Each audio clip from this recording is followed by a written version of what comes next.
ঘুরেই যাচ্ছে। সুপ্রিয় শিক্ষার্থী, তোমরা যারা একাদশের ছাত্রছাত্রী, একাদশে ভর্তি হয়েছো পাকশী আইডিয়াল কলেজে, তোমাদের জন্যে শুভেচ্ছা, স্বাগতম। আমার পরিচয় দিচ্ছি। আমি শেখ মাফিজুল ইসলাম, সহকারী অধ্যাপক, পাকশী আইডিয়াল কলেজ, শাসা যশোর। তোমরা গত ক্লাসে এবছরে নতুন সংযোজন যে প্রবন্ধটি দেয়া হয়েছে বঙ্কিমচন্দ্র চট্টোপাধ্যায়ের,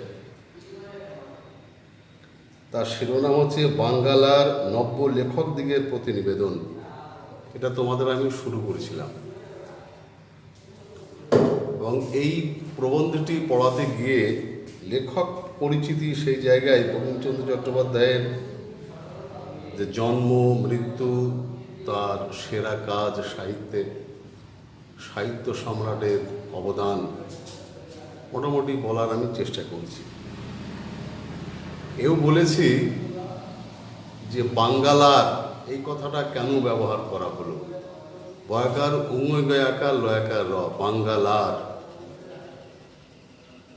বাঙ্গালার মানে যখন বঙ্কিমচন্দ্র চট্টোপাধ্যায় ম্যাজিস্ট্রেট ছিলেন খুলনায়, তিনি যখন লেখালেখি করছেন সেই সময় কিন্তু এই বঙ্গদেশকে বলা হতো বাঙ্গালা। পরবর্তীতে এটা পরিবর্তিত হয়ে হয়েছে বাংলা, বয়াকার উঙ্গ লয়াকার, বাংলা। আরও পরবর্তীতে পরিবর্তিত হয়ে হয়েছে বাংলা, বয়াকার অনিশ্বার লয়াকার, বাংলা। এখন আমরা বলি বাংলাদেশ। পশ্চিমবঙ্গ আমরা বলি এখন হয়েছে পশ্চিম বাংলা। বাঙ্গালার নব্য লেখকদিগের প্রতিনিবেদন সেদিন আমি মোটামুটি বলারও চেষ্টা করেছি। নব্য লেখক মানে কি? নতুন রাইটার, নিউ রাইটার যারা, তাদের প্রতি তিনি কিছু পরামর্শ দিয়েছেন, উপদেশ দিয়েছেন। কেন? কারণ সাহিত্য সম্রাট জানেন, যারা নতুন লেখক তাদের অনেক ভুল ভ্রান্তি হয়, তারা আবেগতাড়িত হয় লেখার ক্ষেত্রে, সিদ্ধান্ত নেওয়ার ক্ষেত্রে, প্রকাশের ক্ষেত্রে। অনেক সময় তারা লেখকের যে ধর্ম, বৈশিষ্ট্য, সেখান থেকে বিচ্যুত হয়। যে কারণে বাংলার নব্য লেখকদিগের প্রতি নিবেদন, যারা নতুন লেখক, যারা প্রতিষ্ঠিত লেখক, তাদের উদ্দেশ্যে কিন্তু এই প্রবন্ধটি লেখেননি। তিনি লিখেছেন যারা নতুন নব্য লেখক, তাদের উদ্দেশ্য করে। এবং গত ক্লাসে আমি বলেছি যে এই প্রবন্ধটি 13টি পয়েন্টস যোগ করা হয়েছে। প্রবন্ধটি খুব ছোট, কিন্তু এর অন্তর্নিহিত যে অর্থ, তাৎপর্য, সেটা কিন্তু অনেক গভীর এবং ব্যাপক। এবং যারা বর্তমানে এই প্রজন্মে যারা নতুন লেখক, নতুন রাইটার, তাদের এই বঙ্কিমচন্দ্র চট্টোপাধ্যায় যে কথাগুলো বলেছেন, তাদের ক্ষেত্রে এটা প্রযোজ্য, অনেকখানি প্রযোজ্য। যে কারণে পাঠ্য বিষয়ে তোমাদের এই ব্যাপারগুলো তুলে ধরা হয়েছে। প্রথম পয়েন্টসে আমি 1, 2, 3 করে তোমাদের বলেছিলাম। প্রথম পয়েন্টসে আমি পুরনো কথাগুলো একটু স্মরণ করাচ্ছি। সেটা হচ্ছে যশের জন্য লিখিবেন না। এই প্রবন্ধটি কিন্তু সাধু ভাষায় রচিত, সাধু ভাষায় রচিত। কারণ তখন বঙ্কিমচন্দ্র, ঈশ্বরচন্দ্র, সমসাময়িক যারা লিখতেন, তারা কিন্তু এই সাধু ভাষা এটাই মাধ্যম হিসাবে তার লেখার শক্তিকে ফুটিয়ে তোলার চেষ্টা করেছেন। এটা সাধু ভাষায় লেখা। যশের জন্য লিখিবেন না, তা হইলে যশও হইবে না, লেখাও ভালো হইবে না। এ ব্যাপারে আমি গত ক্লাসে পড়েছি যে আমি যশ পাবো, খ্যাতি পাবো, অনেক প্রশংসা পাবো, মানুষ আমার লেখা পড়ে হাততালি দেবে, এবং অর্থের জন্যও লিখিবেন না, এবং শুধু টাকাই মূল টার্গেট। উনি বলতে চেয়েছেন যে অর্থের জন্য যদি কেউ লেখে সেখানে লোকরঞ্জন বিষয়টা প্রাধান্য পায় বেশি। তার মানে মানুষের মনকে আনন্দ দেয়া, মনোরঞ্জন করা, এর প্রাধান্যটা বেশি আসলে সাহিত্যের যে সৌন্দর্য বোধ, সাহিত্যের যে সৌন্দর্য চেতনা, এটা লাঘব ঘটে, তিনি বলেছেন।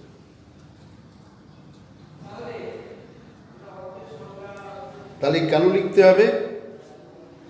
যদি মনে এমন বুঝতে পারেন যে লিখিয়া দেশের বা মনুষ্য জাতের কিছু মঙ্গল সাধন করিতে পারেন, অথবা সৌন্দর্য সৃষ্টি করতে পারেন, যে মানুষের কল্যাণ হয়, যদি মনে করেন যে আমার লেখায় মানুষ পড়বে, মানুষ অনুপ্রাণিত হবে, মানুষের কল্যাণ হবে, তাহলে লিখুন। আর যদি মানুষের যে তোমার লেখা যদি মানুষের কল্যাণে না আসে, উপকারে না আসে, মানুষকে অনুপ্রাণিত না করে, উদ্বুদ্ধ না করে, তাহলে ওই লেখার কোনো প্রয়োজন নেই। এটা কে বলছেন? বঙ্কিমচন্দ্র চট্টোপাধ্যায়।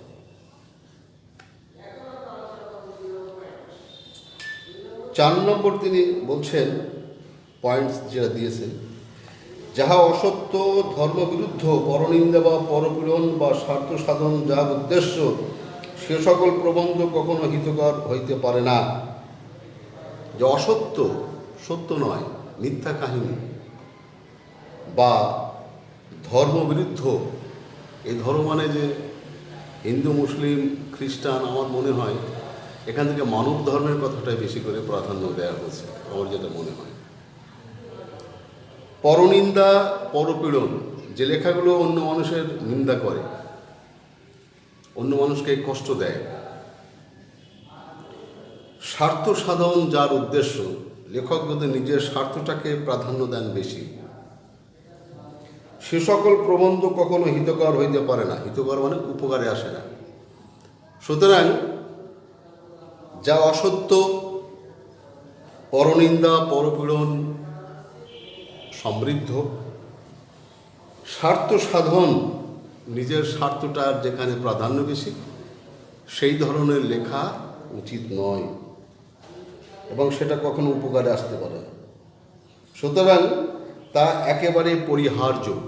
নতুন লেখকদের উদ্দেশ্যে বলছেন যে তোমরা এটা পরিহার করবে, এই বিষয়গুলো, পরনিন্দা, পরচর্চা, স্বার্থসিদ্ধি, অন্যকে অসত্য কথা এটা বলা, অন্যকে কষ্ট দেয় যে বিষয়গুলো,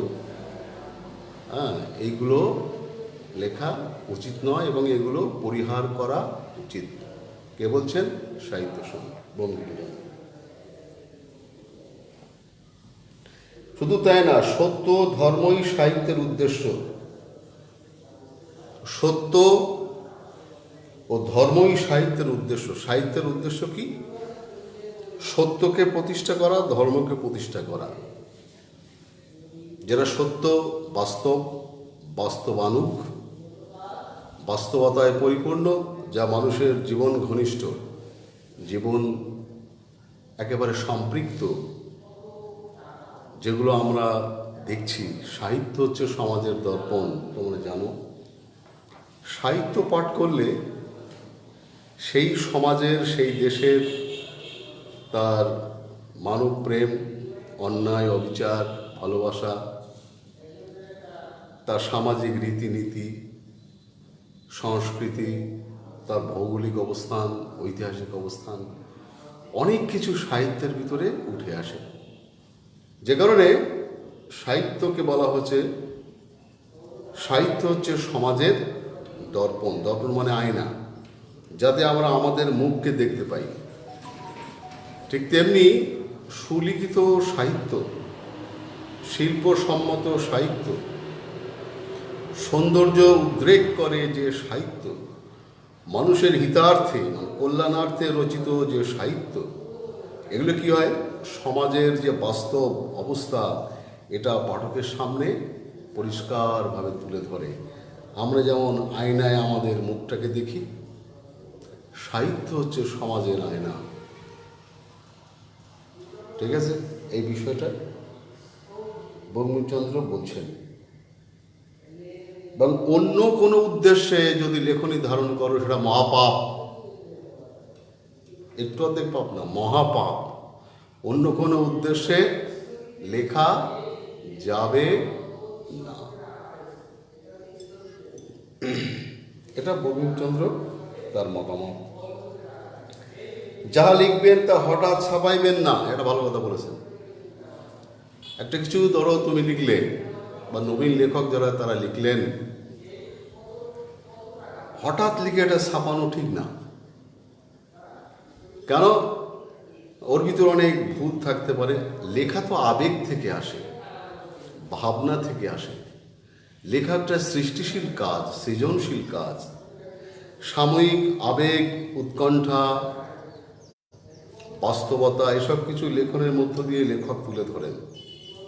তা আমরা এখন যেটা ভাবছি, আমাদের মন মানসিকতা, আমার মন, আমার মনন, আমার চিন্তা, আমার কলম, শব্দ দিয়ে গেঁথে গেঁথে সাহিত্য রচিত হয়।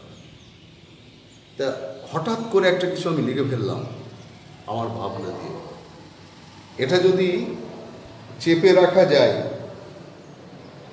কিছুকাল ফেলে রাখা যায়, ফেলে রাখার পর দেখা যায় কি, পরে যখন যে লেখক ওইটা লিখেছেন, পরবর্তীকালে ওটা যখন তিনি পড়েন, তখন কিন্তু যখন তিনি ভুলে যান যে আমি কি লিখেছি আমার মনে নাই, যখন লেখক ভুলে যাচ্ছেন যে আমি কি লিখেছিলাম এটা আমার মনে নেই, এইবার ধরো কিছুদিন পর চেপে রাখার পর যখন তিনি তার লেখাটা পড়ছেন, তখন কিন্তু ওই রাইটার হয়ে যান ওই লেখার পাঠক। সেক্ষেত্রে তার যে ভাবনার যে বহিঃপ্রকাশ বলেছে, তার শব্দচয়ন, তার উপমা অলঙ্কার উৎপ্রেক্ষা, তার বিষয়বস্তুর গভীরে যাওয়া, সমাজ বাস্তবতা কতটুকু ন্যায় বা অন্যায় হয়েছে, এই বিষয়টা বিচার বিশ্লেষণ করার ক্ষমতা লেখকের তখন জন্মায়। তখন তিনি এটা নতুন করে ভাবতে পারেন যে এই লেখাগুলো আমার ঠিক হয়নি, এই লেখাগুলো, এই নতুন করে এই কথাগুলো ঢোকানো উচিত। কারণ তখন লেখক হয়ে যান পাঠক। যিনি লিখছেন কিছুদিন চেপে রাখার পর নতুন করে যখন লিখছেন, এখানে বলছেন কি, যে একটা কিছু লেখা হলো, লিখেই ছাপাবেন না, কিছুদিন চেপে রেখে দেন, তাহলে লেখার যে অরিজিনালিটি যাকে বলে, আসল সে স্বরূপ, এটা কিন্তু তখন প্রকাশ পায়।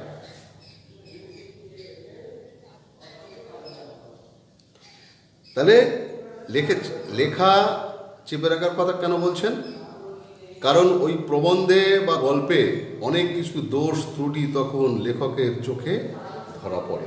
এই কারণে উনি বলছেন, কাব্য, নাটক, উপন্যাস 2 বা 1 বৎসর ফেলে রেখে তারপর সংশোধন করলে বিশেষ উৎকর্ষ লাভ করে। কাব্য, নাটক, উপন্যাস, এই যে সাহিত্যের বিভিন্ন শাখা, উনি বলছেন এগুলো ফেলে রাখো 2-1 বছর ধরে, তাহলে কী হবে? তার উৎকর্ষতা, মানে ওই সাহিত্যের গুণগত যে মান, শিল্পসম্মত যে বৈশিষ্ট্য, আরও সুন্দর হয়, আরও ভালো হয়। এটা বাস্তব। এবং যারা লেখেন, নতুন যারা লিখছেন, তাদের ক্ষেত্রে এই যে পরামর্শ তিনি দিলেন, এটা অত্যন্ত বাস্তব। তিনি কিন্তু প্রতিষ্ঠিত লেখকদের জন্য এই প্রবন্ধটি তিনি লেখেননি। এই প্রবন্ধটি লেখা হচ্ছে নবীন যারা পাঠক,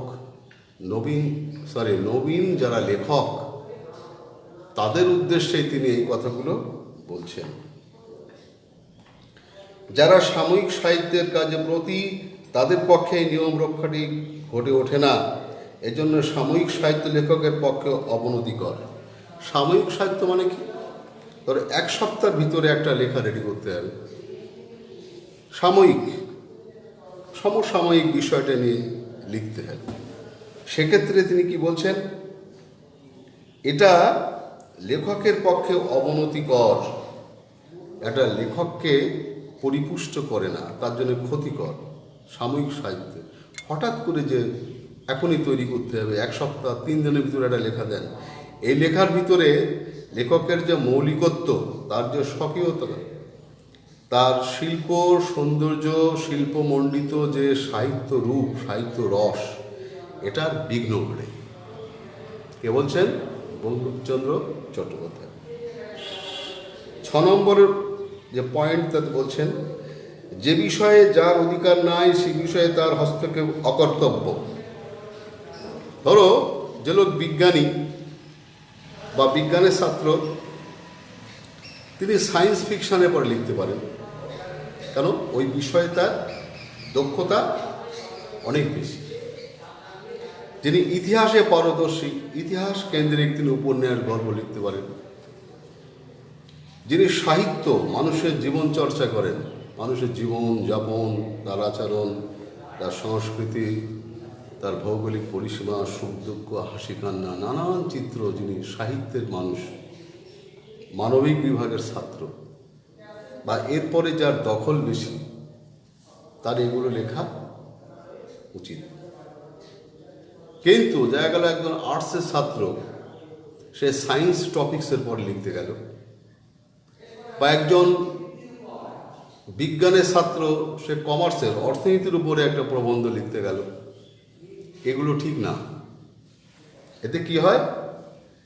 এতে লেখকের তার যে স্বকীয়তা বিঘ্নিত ঘটে, এটা তিনি লিখতেও পারেন না। তো তুমি লেখক যেটা বলছেন, মানে বঙ্কিমচন্দ্র যে কথাটা বলছেন, যে বিষয়ে তোমার অভিজ্ঞতা বেশি, দক্ষতা বেশি, তোমার আত্মনির্ভরতা বেশি, যে না এই বিষয়ে আমি লিখতে পারবো, সেই বিষয়ে লেখো। তুমি যে বিষয়ে জানো না, পারদর্শিতা নাই, দক্ষ না, সেই বিষয়ে তুমি হাত দিতে যেও না। এটা হচ্ছে বঙ্কিমচন্দ্রের উপদেশ বা পরামর্শ। তাহলে কি সেখানে হস্তক্ষেপ করা অকর্তব্য, কর্তব্য নয়, ইনি বলছেন। 7 নম্বরে, বিদ্যা প্রকাশের চেষ্টা করিবেন না, বিদ্যা থাকলে তা আপনি প্রকাশ পায়, চেষ্টা করিতে হয় না। বিদ্যা প্রকাশের চেষ্টা পাঠকের অতিশয় বিরক্তিকর এবং রচনার পারিপাট্যে বিশেষ হানিজনক। বিদ্যা প্রকাশ মানে পাণ্ডিত্য দেখানো। যে লেখার ভিতরে তুমি এমন একটা ভাব দেখালে, বিভিন্ন ইংরেজি কোটেশন, তোমার সংস্কৃত কোটেশন নিয়ে এসে তুমি এমনভাবে পাণ্ডিত্য দেখালে, আরে বাবা, সে বিরাট পণ্ডিত, সে বিদ্যাসাগর হয়ে গেছে।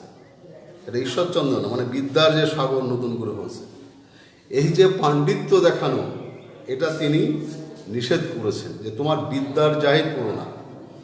পাঠক কি হয়? বিরক্ত হয়।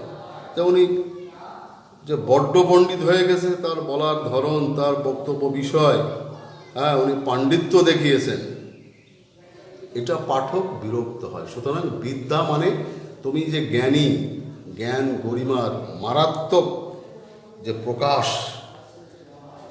এটা তোমার লেখার ভিতরে আনা দরকার নেই। বরং তুমি যে জ্ঞানী বা পাণ্ডিত্য তোমার আছে, এটা তোমার আপনি আপনি প্রকাশ পায়, এটা চেষ্টা করতে হয় না। এবং আগেই বলেছি, অনেকে আছে কি প্রবন্ধে ইংরেজি, সংস্কৃত, ফার্সি, জার্মান কোটেশন বড় বেশি দেখতে পাই। যে ভাষা আপনি জানেন না, পরের গ্রন্থের সাহায্যে সে ভাষা হইতে কদাচ উদ্ধৃত করিবেন না। উইলিয়াম শেক্সপিয়ার এই কথা বলেছেন, বার্টন রাসেল এই কথা বলেছেন, পানিনি এই কথা বলেছে, বামাও এই কথা বলেছে। এসব বলা দরকার নেই। তুমি যেটা বোঝো, তোমার ভাবনা থেকে, তোমার অর্জিত অভিজ্ঞতা থেকে, সেইগুলো তুমি তোমার লেখার ভিতরে দাও। তিনি বলে কদাচ, কখনো এই উদ্ধৃত করবেন না, এই উদ্ধৃতিগুলো আনবেন না, কোটেশন আনা দরকার নেই। যমক এই বলেছে, তমক এই বলেছে, তখন পাঠক বিরক্তি হয়। সে বিরক্ত হয় কেন? যে ও কথা তো আমিও জানি, অমুক বলেছে, ঠিক আছে, তুমি কি বলছো? অমুক লেখক, অমুক সাহিত্যিক, লিও টলস্টয়, রবীন্দ্রনাথ এই বলেছে, শরৎচন্দ্র বলেছে, বঙ্কিমচন্দ্র অনেক কথা বলেছেন, যে অমুক এই কথা বলেছেন, ঈশ্বরচন্দ্র বলেছেন। এই উদ্ধৃতিগুলো কদাচ লেখায় আনা যাবে না, বঙ্কিমচন্দ্র বলছেন। এর যুক্তি হচ্ছে এই, পাঠক চাই যে লেখক যিনি লিখছেন তার ভাবনা, তার চিন্তার জগৎ কত প্রসারিত, নতুন কোনো কথা তিনি বলতে পারছেন কিনা, সমাজের নতুন কোনো দর্শন, কোনো ভাবনা তিনি উদ্রেক করতে পারছেন কিনা, এটা পাঠক দেখে। আর যখন তুমি একটা উদ্ধৃতি সংস্কৃত, ফার্সি, হিন্দি, ইংরেজি কোটেশন নিয়ে আসবা, পাঠক বিরক্ত হয় যে এগুলো কেন নিয়ে আসা হয়েছে, ওটা তো তাদের ভাবনা, তারা বলেছে। তার মানে তোমার কথা তোমার মনের মাধুরী দিয়ে প্রকাশ করো, ব্যক্ত করো, আর একজনের কোটেশন নিয়ে শোনা, এটা কদাচ আনা যাবে না কখনো, এটা লেখার ভিতরে প্রবেশ করানো যাবে না। কে বলছেন? বঙ্কিমচন্দ্র। 7 নম্বর পয়েন্ট গেল। আচ্ছা, তাহলে আমরা কি দেখলাম? আমরা দেখলাম যা অসত্য, ধর্মবিরুদ্ধ, যা অসত্য বাস্তব না, যেটা হেয়ালিপূর্ণ, মিথ্যা, কুরুচিকর, আরেকজনের ক্ষতি করে, নিজের স্বার্থ সিদ্ধির জন্য লেখা, এই ধরনের লেখালেখিতে মনোসংযোগ করা যাবে না। তোমার লেখা যেন আরেকজনকে আঘাত না দেয়, কষ্ট না দেয়, এই ধরনের লেখা লেখা যাবে না, বঙ্কিমচন্দ্র বলছেন। যদি মনে বুঝতে পারেন যে লিখে দেশের কল্যাণ হবে, মনুষ্য জাতি উপকৃত হবে, আমার লেখা পড়ে পাঠক সমাজ সমৃদ্ধ হবে, তার ভিতরে দেশপ্রেম জাগবে, সমাজকে সুন্দরভাবে গড়ে তোলার অনুপ্রেরণা তার ভেতরে আসবে। আমি দেশের কল্যাণের কথা বলছি, নতুন পথ সৃষ্টির কথা বলছি, সেক্ষেত্রে ঠিক আছে। কিন্তু লেখা যখন হবে সত্যের অপলাপ করা, সত্যকে পাশ কাটিয়ে যাওয়া, মিথ্যার আশ্রয় নেওয়া, ছলনার আশ্রয় নেওয়া, কাউকে আঘাত করা, এই ধরনের লেখা বঙ্কিমচন্দ্র লিখতে নিষেধ করেছেন।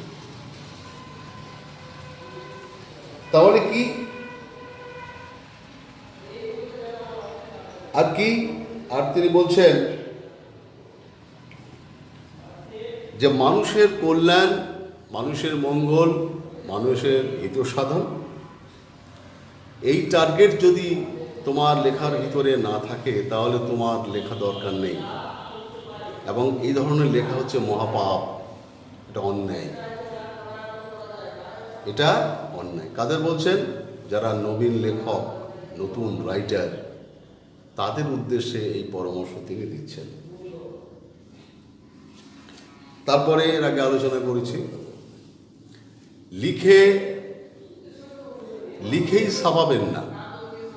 একটা কিছু লেখা হলো, অমনিতে প্রেসে দিয়ে দিলাম, প্রকাশকের হাতে তুলে দিলাম যে ভাই আমার লেখাটা দেখেন তো ছাপানো যায় কিনা। লিখেই না, কিছুদিন চেপে রাখতে হবে। কেন? কারণ আমি আগেই বলেছি যে লেখক যখন লেখে একটা আবেগ তাড়িত হয়ে লেখে, তার সৃষ্টিশীলতা ওই সময় ক্রিয়াশীল থাকে, সব কিছু পরিপূর্ণতা আসে না। আর ওটা চেপে রাখার পর পরবর্তীতে যখন ওই লেখক তার নিজের লেখাটা পড়েন, তখন তিনি পাঠক হয়ে যান যে আমি কী লিখেছি। তখন ওই প্রবন্ধে তার শব্দচয়ন, তার বাক্য গঠন, তার বিষয়বস্তু প্রণয়ন, অনেক ভুল ত্রুটি তখন তার নিজের চোখেই ধরা পড়ে। কেউ যদি মনে করে যে আমার বন্ধু বান্ধবের কাছে একটু দেখিয়ে আসে, একটু পাঠ করলো যে দোস্ত দেখো তো আমার লেখাটা কেমন হয়েছে, তারাও মন্তব্য করতে পারে। কিন্তু তার আগে ওই লেখাটি যতক্ষণ লেখকের মনোমত না হচ্ছে ততক্ষণ ওই লেখাটা ছাপাতে দেয়া উচিত নয়। কে বলছেন? সাহিত্য সম্রাট। আর একটা পরামর্শ দিচ্ছে যে কাব্য, নাটক, উপন্যাস যদি কেউ লিখে থাকেন, কাব্য, নাটক, উপন্যাস 2-1 বছর ফেলে রাখুন, ওতে হাত দেবেন না, ফেলে রাখুন। কেন? যখন একটা কাব্য, একটা নাটক, একটা উপন্যাস, প্রেক্ষাপটটা অনেক বড়, এই ফেলে রাখলে হয় কি, পরবর্তীকালে যিনি এটা লিখেছেন যখন দেখবেন তার সামাজিক অবস্থা, দেশের অর্থনৈতিক অবস্থা, রীতিনীতি, আচার আচরণ, সংস্কৃতি নতুন করে লেখকের ভিতরে আবার সঞ্চারিত হয়, ভাবনাগুলো নতুন করে সংযোজিত হয়। তখন তিনি কেটে সেটে জুড়ে এইভাবে তার লেখাটাকে আরও সুন্দর, আরও সৌষ্ঠবমণ্ডিত, আরও সৌন্দর্যমণ্ডিত করার সুযোগটা তিনি পান, এবং ওই লেখাটি হয় অত্যন্ত সমৃদ্ধ, উৎকর্ষ লেখা।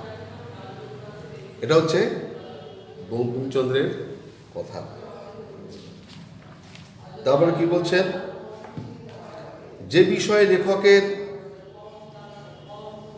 অধিকার নেই, আমি আগে বলেছি যে বিজ্ঞানের ছাত্র না, কিন্তু সায়েন্স ফিকশনের পরে তিনি লিখছেন, এটা তিনি ভুল করবেন। যিনি অর্থনীতির ছাত্র, প্রবন্ধ লিখবেন অর্থনীতি সংক্রান্ত, কিন্তু একজন সাহিত্যের ছাত্র সে যদি অর্থনীতির পরে লেখে, এখানে কিন্তু এটা অনধিকার প্রবেশ হয়ে যাবে। তাহলে যে লেখক যে বিষয়ের পরে তার দক্ষতা বেশি, অভিজ্ঞতা বেশি, জানেন বেশি, তার উপরে লেখনী ধারণ করার জন্যে বঙ্কিমচন্দ্র উপদেশ দিচ্ছেন। তাহলে হবে কি, অভিজ্ঞতার পরিপূর্ণ বিকাশ হবে অভিজ্ঞ মানুষের হাত দিয়ে। যা তিনি জানেন না, বোঝেন না, সে বিষয়ে তার হাত দেয়া বা সে সম্পর্কে লেখা উচিত নয়, এটা বলছেন বঙ্কিমচন্দ্র। আরেকটা কি, সাময়িক সাহিত্যের কাজে যারা ব্রতী হয়, সাময়িক, যে 2-3 দিনের ভিতরে একটা লেখা রেডি করো, একজন কেউ বলল, এই লেখার গুণগত মান ভালো হয় না। সাময়িক, তাৎক্ষণিক একটা বিষয় নিয়ে লেখা ভালো হয় না, এবং এটা লেখকের পক্ষে অবনতিকর। এটা লেখকের হয় কি, তার অবনতি, উন্নতি না। পাঠক যখন পড়বে, কেন পাঠককে কখনো বোকা ভাবা উচিত না, পাঠক কিন্তু অনেক জানেন, অনেক বোঝেন। সুতরাং লেখা কারা পড়ে? পাঠকরা পড়ে। পাঠক যে পড়ছেন, যিনি পড়েন, তা পাঠক যদি সন্তুষ্ট করার জন্য, মনোরঞ্জন করার জন্য যদি আমি লিখি, তাৎক্ষণিকভাবে এই লেখা কি হয়, লেখকের অবনতি ঘটায়, তার মানে, তার লেখনের উৎকর্ষের, তার ভাবনার পরিপূর্ণতা, পরিপক্কতার ক্ষেত্রে ব্যাঘাত ঘটায়। সুতরাং সাময়িকভাবে লেখা, এই লেখাগুলো এড়িয়ে চলা উচিত। তবে সবাই কিন্তু এই নিয়মটা মেনে চলতে পারে না। কিছু কিছু ব্যাপার আছে যে সাময়িক একটা সামাজিক সমস্যা, লেখকদের বলা হলো যে আপনি এই প্রেক্ষাপটে একটা লিখে দেন। তা যারা পত্রিকায় যারা লেখে, সাময়িকী যারা লেখে, উপসম্পাদকীয় যারা লেখে, তারা কি ফেলে রাখবে, দীর্ঘদিন চেপে রাখবে? তারা তো সমসাময়িক, সামাজিক, রাজনৈতিক, ধর্মীয় নানান বিষয়ে তারা তাৎক্ষণিকভাবে তাদের লিখতে হয়। এক্ষেত্রে চেপে রাখলে তো হবে না, তাহলে সংবাদপত্র ওটা চলবে কীভাবে? সাময়িক পত্রিকার সাময়িক বিষয়গুলো, সমসাময়িক বিষয়গুলো, এটাও কিন্তু না লিখে পারা যায় না। যদিও লেখকের এখানে তার যে উৎকর্ষতার ব্যাঘাত ঘটে, তবুও এই লেখাগুলো কেউ কেউ লিখে থাকেন বা লিখতে পারেন। আর কি, বিদ্যার প্রকাশ ঘটানো যাবে না, কোটেশন দেয়া যাবে না। সংস্কৃত, ইংরেজি, ফার্সি, হিন্দি, আরবি কোটেশন, এটা তিনি একেবারে নিষেধ করেছেন যে এই কাজগুলো করা যাবে না। এতে কি হয়, পাঠকরা বিরক্ত হয়। তুমি তোমার ভাবনা দিয়ে বলো, তোমার সৃষ্টিশীলতা দিয়ে ভাবো, সমাজের যে বাস্তবতা তোমার ব্যক্তিগত অনুভব থেকে লেখো। আরেকজন যে কথা বলে গেছে সেটার কোটেশান নিয়ে এসে তোমার লেখাকে সমৃদ্ধ করা, এটা বঙ্কিমচন্দ্র ঘোর আপত্তি করেছেন। এই উদ্ধৃতি কোটেশানগুলো দেয়া যাবে না। আচ্ছা, তাহলে মোটামুটি আজকে তোমাদের নব্য লেখক দিগের প্রতি নিবেদন, এই বিষয়ে নতুন যারা লেখক তাদের উদ্বুদ্ধ করার জন্যে, অনুপ্রাণিত করার জন্যে উপদেশমূলক এই ধরনের কথা বঙ্কিমচন্দ্র বলেছেন, এটা বাস্তবানুগ এবং এটা মেনে চলা উচিত। আজকে একাদশ শ্রেণীর মোটামুটি তোমাদের বোঝানোর চেষ্টা করলাম। আগামীতে আশা করি তোমাদের বাকিটা আমি শেষ করতে পারবো। আর ইতোমধ্যে যারা বই কেননি তোমাদের কিন্তু আবারও স্মরণ করিয়ে দিচ্ছি, বই সংগ্রহ করে যেগুলো স্যারেরা পড়াচ্ছেন কলেজে সেগুলো নতুন করে পড়ো, স্যারেদের সঙ্গে সঙ্গে পড়ো আর শোনো। তাহলে দেখবা তোমার গুণগত মান, তোমার মেধা মনন অনেক ভালো হচ্ছে। ধন্যবাদ সবাইকে, ভালো থেকো।